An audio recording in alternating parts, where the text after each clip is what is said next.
have been many battles throughout the Republic that have all been devastating in different ways and aspects. However, none come close to the Second Battle of Geonosis. The Second Battle of Geonosis saw easily the highest numbers of clone casualties the Republic had ever seen.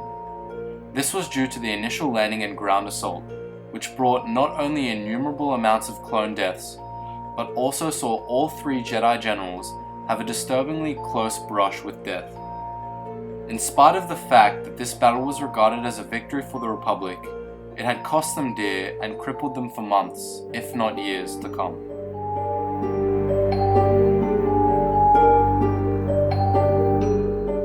In 22 BBY, Republic intelligence had discovered fresh information that would lead to the biggest assault the Republic had ever conducted. It had been found that there were several droid factories mass-producing droids on the planet known as Geonosis. After finding out this crucial information, the Jedi Council had begun to prepare a full-scale planetary invasion.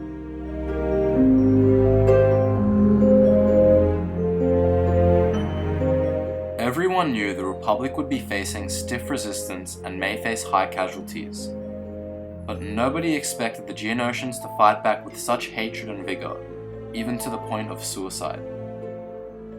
Squadrons of LAAT gunships began to descend on the planet, and the initial landing phase was looking promising.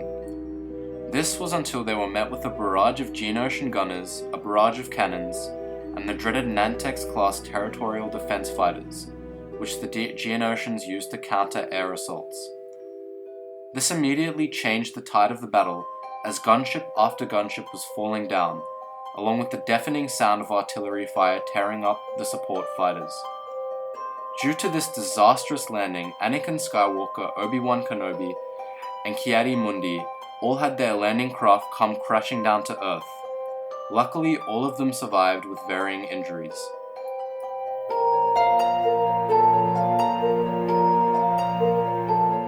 Although all Jedi had survived, it was a close encounter for Obi-Wan Kenobi. Out of all three Jedi, Anakin Skywalker had the safest landing and was relatively uninjured. Due to Anakin's squadron being relatively intact compared to the others, they were able to form a defensive circle made up of AT-TE walkers that his troops could hold out in. This in turn led to Obi-Wan Kenobi and his only surviving soldier, Trapper, to be rescued from the crash.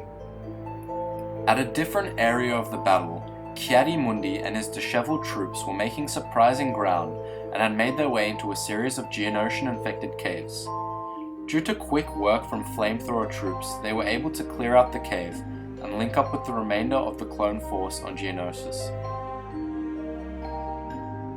Due to the swing in momentum, the remaining clone force was able to push through onto the main foundry, and after many more grueling hours of firefights and heavy casualties, they were able to capture Geonosis and in the process kill Queen Karina the Great, who was queen of the Geonosian race.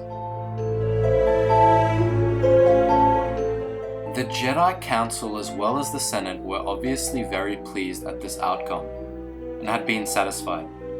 However, the feelings were very different for whoever had fought on Geonosis.